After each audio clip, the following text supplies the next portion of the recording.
Most people believe financial mistakes are loud. They imagine panic. They imagine bad timing. They imagine a single wrong decision that ruins everything. But the most expensive financial mistakes are almost silent. They don't feel like mistakes when they happen. They feel like patience, like responsibility, like doing the sensible thing and waiting a little longer. What actually changes your financial future is rarely a crash. It's a threshold you cross without noticing, a point where options still exist on paper, but no longer exist in practice. And once that point is crossed, nothing feels broken. Everything still works. That's why people don't react. For most of your working life, the message is consistent and comforting. Keep going. Stay disciplined. Don't overthink short-term changes. Time is presented as your greatest ally, but time is only an ally when it remains neutral. What almost no one talks about is that time can also be used as a lock, not a visible one, a structural one. At first, the system encourages flexibility. You can change direction, reallocate, adjust pace. But as years pass, that flexibility quietly converts into commitment, not because you chose it, because the cost of reversing course keeps rising. Early on, mistakes are correctable. Later, they become expensive. Eventually, they become theoretical. This is the part people misunderstand. They think retirement planning is about accumulating enough. But in reality, it's about when choices stop being reversible. And that moment rarely comes with a warning. There is no message that says, from this point forward, every adjustment will hurt more than it helps. Instead, it arrives disguised as stability. Balances look respectable. Projections look acceptable. Nothing triggers urgency. And urgency is the only thing that forces reevaluation. Without it, people continue. They assume more time will compensate for less flexibility. They assume experience replaces options. They assume patience still works the way it used to. But patience changes meaning once time becomes directional. That's when the system starts feeling heavier, not oppressive, just resistant. Every move requires justification. Every deviation carries friction. Every alternative comes with a cost that didn't exist before. People don't panic here. They hesitate. And hesitation is critical. Because hesitation delays action just long enough for the next lock to engage. This is how financial paths narrow. Not suddenly, sequentially. Each year doesn't remove choice. It reprices it. And repriced choices feel optional until you try to take them. This is why so many people say, I wish I'd known earlier. Not because they were ignorant, but because earlier was when flexibility was cheap. By the time clarity arrives, movement feels risky. Not emotionally, structurally. The system doesn't block exits, it simply makes them impractical. And impractical choices are rarely chosen. This is the core misunderstanding. People think retirement risk is about volatility. It's not. It's about irreversibility. The moment when the future becomes more about managing what exists than shaping what comes next. That moment doesn't feel dramatic. It feels calm. You still have income, you still have savings, you still have plans, but the plans are now constrained by timing rather than imagination, and timing always wins. The system doesn't need to pressure you. It just needs you to wait. Because waiting increases dependency. Dependency increases compliance, and compliance creates stability. Not stability for you. Stability for the structure around you. This is where people get confused. They assume that because nothing collapsed, nothing was lost. But something was. The ability to pivot without punishment. The ability to absorb mistakes. The ability to choose boldly without structural backlash. Those abilities disappear quietly. Not taken, outgrown. And once outgrown, they don't return. That's why the most dangerous moment isn't retirement itself. It's the decade before it, when people are still moving forward, but no longer free to change direction. Once flexibility turns into commitment, the system begins to behave differently. Not aggressively, not obviously, selectively.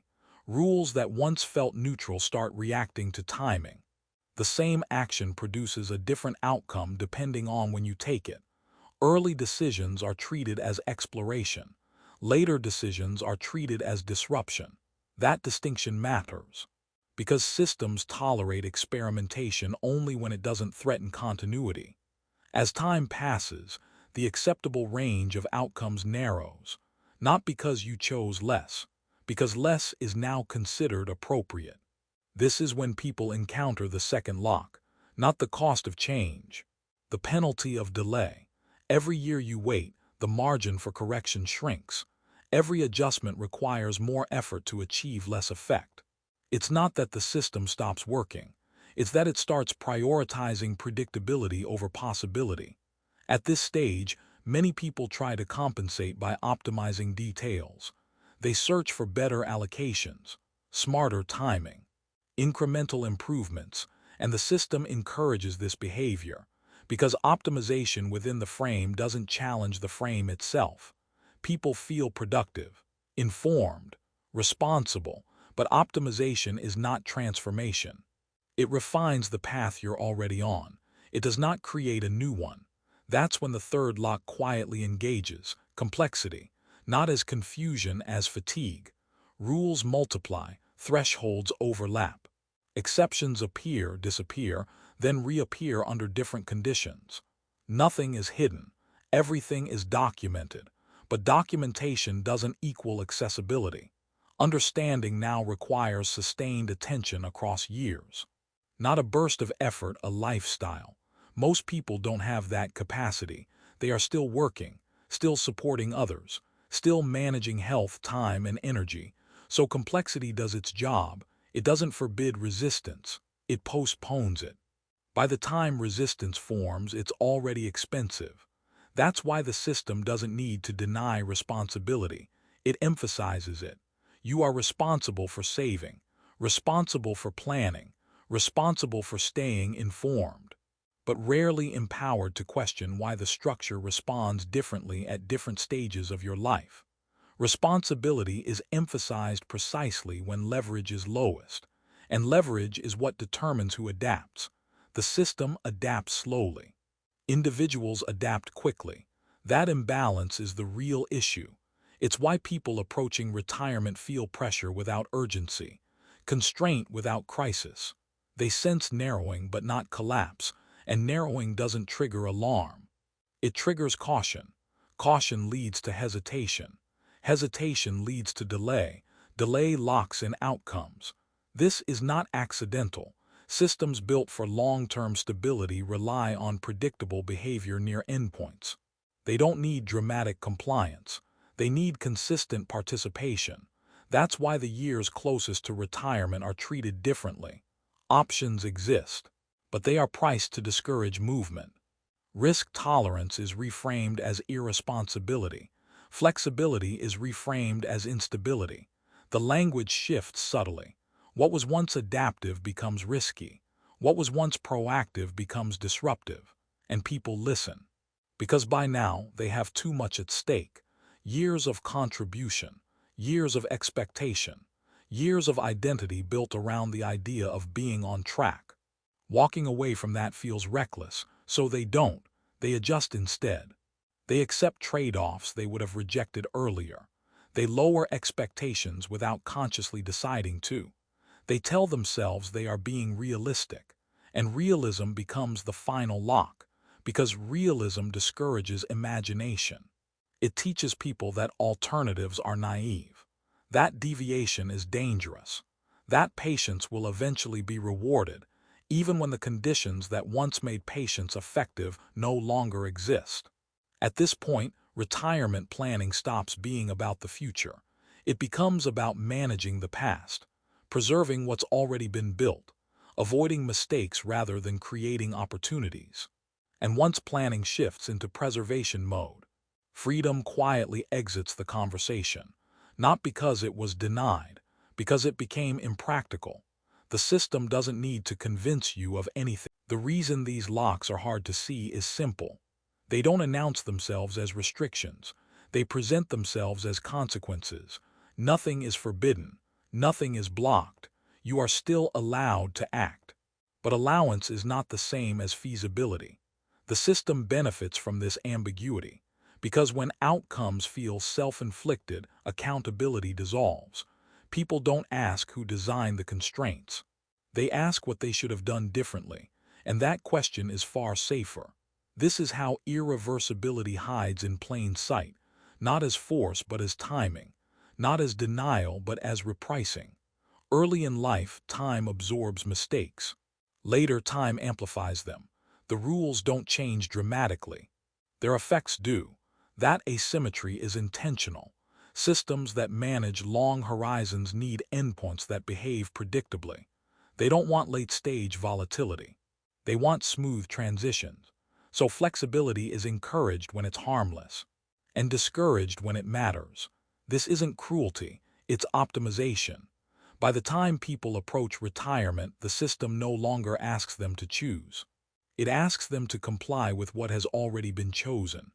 Paths are set, assumptions are locked, alternatives are priced out. And because nothing collapses, people accept the outcome as natural. They mistake durability for fairness. They confuse survival with success. That's why the final shift is psychological. People stop thinking in terms of what could be. They start thinking in terms of what must be managed. At that point, planning becomes maintenance. Maintenance becomes routine. Routine becomes identity, and identity is hard to abandon. The system doesn't need to defend itself. It inherits agreement. Because once a future feels inevitable, it no longer feels negotiable. This is the quiet power of time-based design, not taking away options, but making them expire without notice. The most important thing to understand is this: if you never see the moment when choice becomes impractical, you'll never know when freedom was exchanged for order. Nothing was stolen, nothing was taken, it simply became too late. And that is the risk most people never plan for, not market risk, not inflation risk, timing risk. The risk that waiting feels responsible right up until the point it becomes irreversible. The system doesn't fear informed people. It fears people who act before locks engage. That's why calm is rewarded, and urgency is discouraged. Because urgency disrupts timelines, and timelines are how control is maintained. This is not a warning. It's a boundary marker, a reminder that systems built to last don't rely on pressure. They rely on patience. And patience, when misapplied, doesn't protect you. It preserves the structure around you. The question is whether retirement still exists. It does. The question is whether, by the time you reach it, your future is still something you're shaping, or something you're managing. Because the difference isn't measured in money. It's measured in what you can no longer change.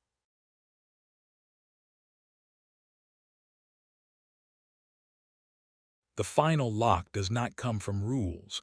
It comes from time itself. Because time doesn't just move forward. It rearranges power. Early in life, time belongs to you. You can afford mistakes. You can reverse decisions. You can experiment, fail, recover. Late in life, time belongs to the system, not because it was taken from you, but because it became scarce. And scarcity always shifts leverage. This is the part most people never prepare for. They plan for money. They plan for income. They plan for longevity. They don't plan for when decisions stop being reversible. That transition doesn't feel like loss. It feels like responsibility. You become more careful, more conservative, more protective of what you've built. And those instincts make sense, but they also make you predictable. At this stage, the system no longer needs to guide behavior. It can rely on self-regulation. People avoid risk, not because it's forbidden, but because the consequences now feel unbearable. A mistake no longer costs time. It costs permanence. This is why late-stage planning feels different, not harder, heavier. Every decision carries the weight of, what if this is the last chance? And that weight narrows possibility faster than any rule ever could. The system benefits from this dynamic, because irreversible choices stabilize outcomes. They reduce volatility. They lock projections. They simplify management. And management is the true objective, not prosperity, not freedom. Continuity. Continuity of cash flow, continuity of participation, continuity of expectation. This is why nothing dramatic happens at the end. No final betrayal, no sudden collapse, just a quiet realization that the future is no longer something you're shaping. It's something you're maintaining. You still choose, but only between options that preserve what already exists. Growth gives way to preservation. Imagination gives way to optimization. Agency gives way to oversight. And oversight feels responsible. This is the most dangerous illusion, because responsibility without power feels moral, even when it's imposed by circumstance. By the time people recognize this shift, the calendar has already done its work. Years have passed. Windows have closed. Alternatives have expired. Not removed, expired. And expired options don't provoke resistance. They provoke regret. That's why the system doesn't fear awareness. It fears early awareness. Because awareness before locks engage creates movement. Movement disrupts timing. Timing disrupts models. Models disrupt stability. So the system rewards waiting. Wait until next year. Wait until things are clearer. Wait until you're more secure. Waiting feels prudent, but waiting is how the final lock clicks into place, not with force. With delay, this is not about blaming individuals.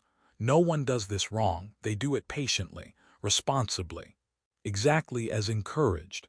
That's why the outcome feels personal. Even though the mechanism is structural, nothing was taken from you. You simply arrived at a moment where change costs more than acceptance, and acceptance feels like peace. But peace is not the same as choice. The most important thing to understand is this: if you never mark the moment when flexibility turns into finality, you will mistake stability for success. And success in this system is defined very narrowly. It means everything continues, not that everything belongs to you. The system doesn't promise fulfillment, it promises order. And order is easy to mistake for safety. When time is no longer on your side, this is not a warning. It's a line in the sand, a reminder that the most important financial risk is not losing money. It's losing the ability to change your mind without consequence, because once time finishes rearranging leverage, the future stops asking what you want